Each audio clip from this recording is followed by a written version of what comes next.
ఆంధ్రప్రదేశ్కి వారు అప్రూవల్స్ ఇస్తూ దాదాపు 6 లక్షల ఉద్యోగాలు కూడా లోకేష్ బాబు గారు అయితే 20 లక్షల ఉద్యోగాలు అనేది మా 5 సంవత్సరాల కాలంలో లక్ష్యం అది. అందులో ఇప్పుడే మొదటి సంవత్సరంలోనే 6 లక్షల ఉద్యోగాలు కూడా ఇప్పుడు మనం ఇచ్చే ప్రక్రియకు ముందుకు వెళ్తున్నామని చెప్పడం ఎంతో సంతోషకరం. మన ప్రకాశంలో చూసుకున్నప్పుడు రామాయపట్నం అయితే దగ్గరలోనే ఉండొచ్చు. పోర్టుతో పాటు కూడా బీపీసీఎల్ సంస్థ వారు దాదాపు 90,000 కోట్ల రూపాయలతో ఒక రీఫైనరీ అనేది కూడా ప్రారంభం చేయబోవటం అనేది కూడా చూసుకుంటున్నాం. ప్రకాశం జిల్లా అభివృద్ధి అనేది కూడా ఎక్కువగా కూడా మన ముఖ్యమంత్రి గారు చంద్రబాబు నాయుడు గారైనా, అదేవిధంగా లోకేష్ బాబు గారైనా, పవన్ కళ్యాణ్ గారు కూడా ఆలోచిస్తూ ప్రకాశం జిల్లాని ఏ విధంగా అభివృద్ధి చేయాలనేది వారు ఎప్పుడు కూడా ఆలోచిస్తుంటారు. అందులో భాగంగానే మన ఒంగోలు పట్టణానికి ఒక ఎయిర్పోర్ట్ కూడా రాబోతున్నది, ఫిషింగ్ హార్బర్ రాబోతున్నది, ఒక అండర్ బ్రిడ్జ్ అనేది అగ్రహారం గేట్ దగ్గర కూడా మనం వేసుకుంటున్నాం.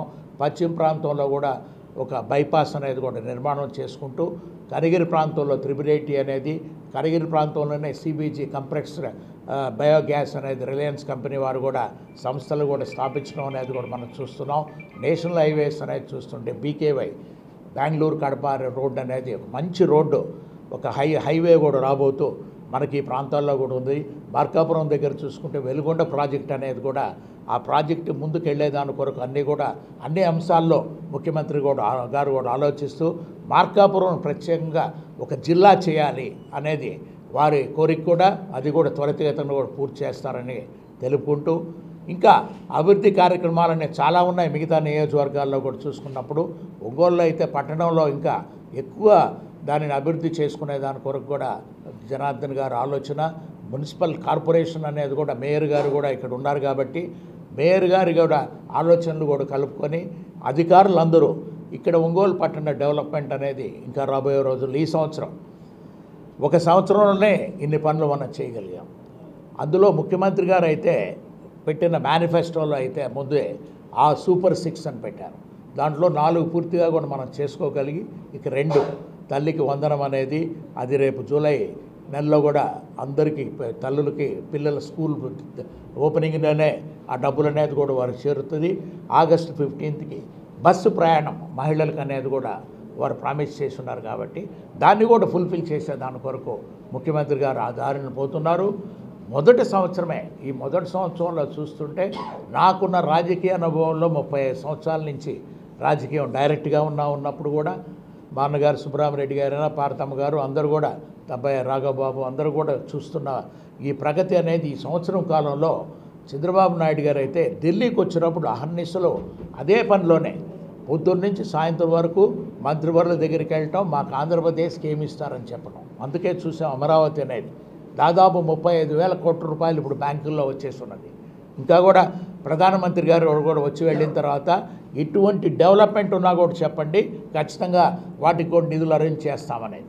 ఈ అమరావతి డెవలప్మెంట్ అనేది దాదాపు 80,000 నుంచి 90,000 కోట్ల రూపాయల వరకు కూడా అభివృద్ధి అనేది మనం ఇప్పుడే చూస్తున్నాం. కాంట్రాక్టర్లకి 45,000 కోట్ల రూపాయలకు వర్క్స్ కూడా ఇవ్వటం కూడా.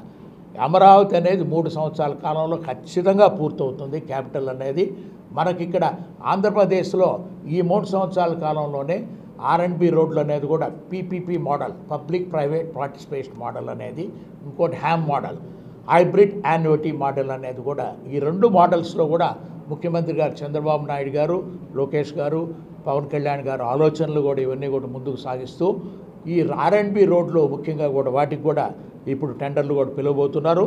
దాంతోపాటు పంచాయతీ రోడ్లు అనేది కూడా పిఆర్ రోడ్లు కూడా ఈ స్కీముల్లో కూడా తీసుకొస్తే ఖచ్చితంగా రాబోయే రోజుల్లో ఇంకా కూడా ఎక్కువ అభివృద్ధి చూస్తామని కూడా వారు తెలుపుతూ, పోలవరం టు బనకచెర్ల అంటే చాలా పెద్ద ప్రాజెక్ట్, 81,000 కోట్ల రూపాయల ప్రాజెక్ట్ ఇది. గోదావరి జలాలని ఇంటర్లింకింగ్ ఆఫ్ రివర్స్ అని నదులను అనుసంధానం చేయటం అనే కార్యక్రమం అనేది మొట్టమొదటిసారిగా భారతదేశంలోనే చంద్రబాబు నాయుడు గారు ఈ కార్యక్రమాన్ని తలబెట్టారు. ఖచ్చితంగా వారు సాధిస్తారున్నప్పుడు గోదావరి నీళ్లు తీసుకొచ్చి కృష్ణానది నుంచి బొల్లాపల్లి నుంచి బనకచెర్ల ప్రాంతం అంటే మనకు ఈ ఉత్తరాన నాగార్జున సాగర్ రైట్ కెనాల్ అనే ప్రాంతంలో ఉన్నవంతా కూడా సస్యశ్యామలం కూడా అవుతూ ఇంకా కూడా 1 కోటి ఎకరాల వరకు దీనివల్ల పారుదల అనేది కూడా తాగునీరు అనేది కూడా ఇంకా ఎక్కువ డెవలప్మెంట్ కూడా కాబోతున్నది. రాబోయే రోజుల్లో సాగునీరు తాగునీరు అనే సమస్యలు కూడా లేకుండా కరెంటు విషయం చూసుకుంటే ఎటువంటి లోటుపాట్లు లేకుండా సోలార్ పవర్ ప్రాజెక్ట్స్ అనేది అన్ని దగ్గరలో ఇంప్రూవ్ చేస్తూ రావటం అని అంటే రాబోయే రోజుల్లో ఇన్ఫ్రాస్ట్రక్చర్ తయారు చేసిన తర్వాత అప్పుడు ప్రజలకు ఆనందంగా కూడా తలసరి ఆదాయం అనేది దాదాపు 48 లక్షల రూపాయలకు వచ్చేటట్టుగా 2047 సంవత్సరానికి వారు చూపించిన ఇటువంటి ప్లానింగ్లన్నీ కూడా ఖచ్చితంగా సక్సెస్ అవుతాయి. మీ అందరి ఆశీస్సులు, ప్రజల ఆశీస్సులు అనేది వారికి ఇంకా కూడా ఇవ్వవలసి ఉన్నది. ఒక సంవత్సర కాలమే గడిచింది, ఇంకా కూడా చేసేదాని కొరకు ఒక శక్తి ఇవ్వండి. ముఖ్యమంత్రి గారిని అయినా ఆశీర్వదించండి, లోకేష్ బాబు గారిని, పవన్ కళ్యాణ్ గారిని కూడా ఆశీర్వదించండి. ఆంధ్రప్రదేశ్కి ఇంకా కూడా ఎక్కువ చేయగలిగే వారు ఉంటారు. అదేవిధంగా ప్రకాశం జిల్లాలో మమ్మల్ని అందరినీ, ఎంపీలని, ఎమ్మెల్యేలని, మంత్రులను అందరినీ కూడా మీరు ఆశీర్వదిస్తే ఈ ప్రాంతాల అభివృద్ధిలో కూడా మేము కూడా ఎక్కువగా కూడా పాలు పంచుకొని చేయగలుగుతామని కూడా తెలుపుకుంటూ